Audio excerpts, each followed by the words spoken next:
Kajian hati. Ada yang mau nanya lagi nih, bintang tamu kita di sini ada Adelia Septa. Dari tadi aku liatin kamu dari awal sampai sekarang nangis terus. Boleh cerita ya? Izin ya ibu-ibu berdiri. Iya silahkan Adelia. Assalamualaikum warahmatullahi wabarakatuh Pak Ustadz. Waalaikumsalam warahmatullahi wabarakatuh.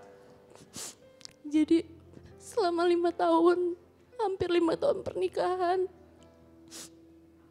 saya di KDRT sama suami saya.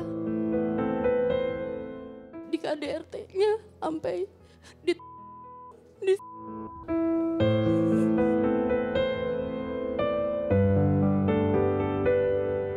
bahkan itu dilakukan di depan anak saya yang masih kecil.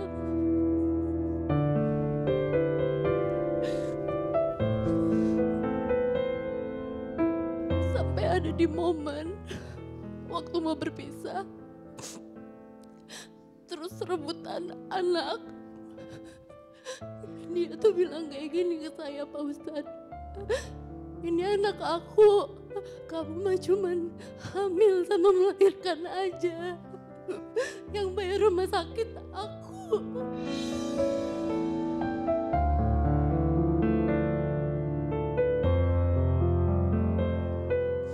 Jujur itu sakit banget Ustadz. Terus saya berat banget, saya kasihan sama orang tua saya karena harus menanggung beban sedih.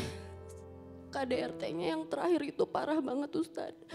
Saya dari jam 5 sore sampai jam 9 malam. Saya baru bisa kabur karena saya teriak minta tolong saat satpam komplek datang, tetangga depan rumah datang. Itu saya baru bisa kabur itu. Terus akhirnya saya lapor polisi dan melakukan visum. Itu kejadiannya memang tahun 2023. Tapi sampai saat ini laporannya dilanjutkan karena masih ada kekerasan baru. Ya, saya tuh udah ngerasa lelah banget. Kayak pengen gimana caranya gitu biar ini tuh ada jalan keluarnya gitu. Perempuan itu diciptakan dari tulang rusuk sebelah kiri dekat ke jantung hati.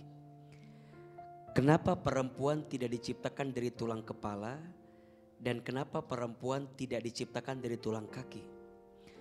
Perempuan tak diciptakan dari tulang kepala karena dia bukan untuk disanjung dan dipuja. Perempuan tak diciptakan dari tulang kaki karena dia bukan untuk dihina dan dicaci maki. Tapi perempuan diciptakan dari tulang rusuk sebelah kiri dekat ke jantung hati. Karena hadirnya untuk dicintai dan dihormati. Perempuan itu makhluk yang mulia. Allah muliakan. Mohon maaf siapapun yang menghinakan perempuan, jangan kaget kalau kemudian Allah akan hancurkan kehidupannya. Perbuatan mantan suami beliau zolim sezolim-zolimnya. Manusia yang paling baik adalah manusia yang paling baik sama keluarganya. Dan manusia yang paling buruk adalah manusia yang paling zolim sama keluarganya. Maka Kak Adel tidak boleh memendam semua rasa sakit sendirian. Kita butuh ruang untuk bercerita. Dan kajian hati hadir untuk menjadi pendengar yang baik. Saya meyakini di luar sana banyak perempuan yang mengalami keadaan seperti Kak Adel. Butuh ruang untuk bercerita.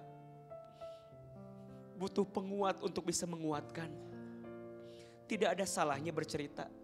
Selama bercerita kepada orang yang dirasa mampu dan punya ilmu untuk memberikan jalannya. Kadang tidak semua orang bisa melewati semua ujian yang berat seperti beliau.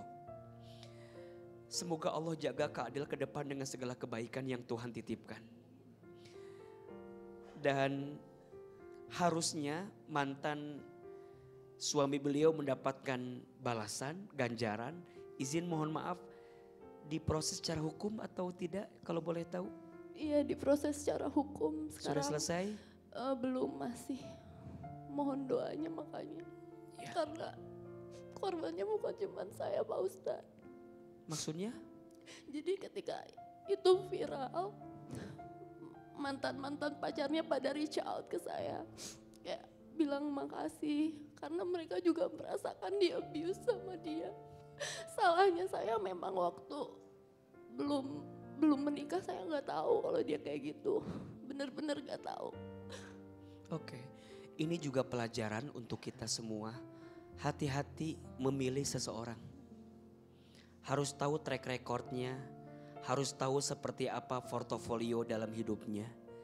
Jangan mudah menerima seseorang karena melihat tampilan luarnya. Setuju? Harus cari tahu ini siapa orangnya, gimana karakternya. Bunda, rumah tangga itu bukan hanya sementara loh.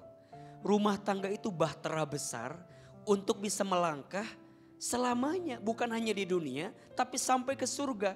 Dan kita berharap rumah tangga jadi jalan yang mendekatkan kita dengan Allah Subhanahu wa Ta'ala. Bismillah, Kak Adelia sudah bercerita. Semua sedang dalam prosesnya. Sekarang harus belajar sembah dan sembuh di jalan Allah. Pilih dan pulih lagi dalam segala kebaikan Allah. Nitip anak-anak dengan baik. Kak Adel harus bahagia. Kenapa? Karena ibu yang bahagia akan membuat anak juga bahagia. Dan kenapa seorang istri harus bahagia? Karena ibu yang tidak bahagia rasanya agak sulit membesarkan anak dalam keadaan yang bahagia. AA termasuk orang yang tidak sepakat bertahan karena anak. Jika kemudian tersakiti, jika kemudian terzolimi, rasanya kita butuh waktu untuk menghindar diri dari semua yang pernah menyakiti hati. Bismillah, hidup bukan hanya tentang masa lalumu, tapi hidup tentang masa depanmu. Dan jadi belajar banyak dari semua yang sudah terjadi. Semoga ada pengganti yang lebih baik dari semua perasaan sakit yang pernah kita rasakan. Mungkin ada satu amalan doa, boleh nanti dibaca doa ini agar Kak Adel dan semua yang pernah tersakiti bisa segera sembuh dan bisa segera pulih lagi.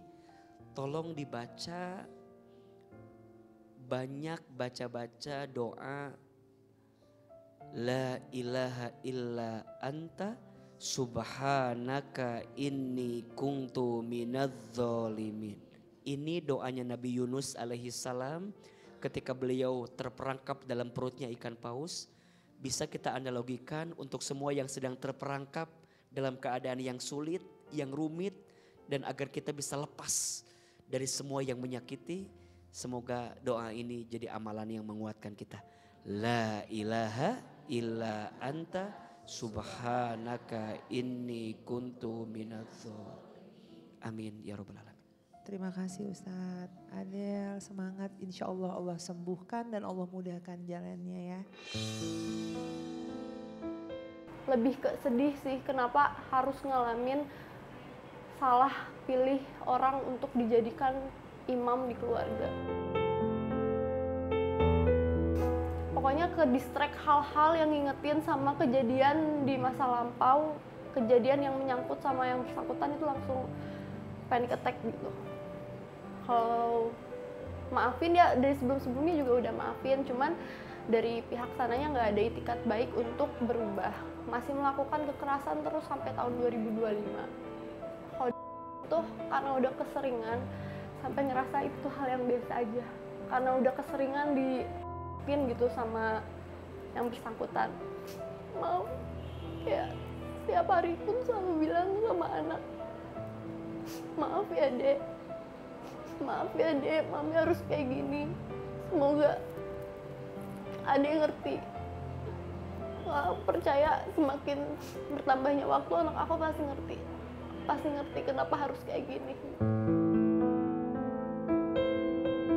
Karena ngerasa apa yang dijelasin sama Ustadz tuh relate banget sama aku. Semuanya mengesankan. Jadi pembelajaran juga untuk aku agar kedepannya lebih kuat, lebih bisa sabar dalam menghadapi masalah.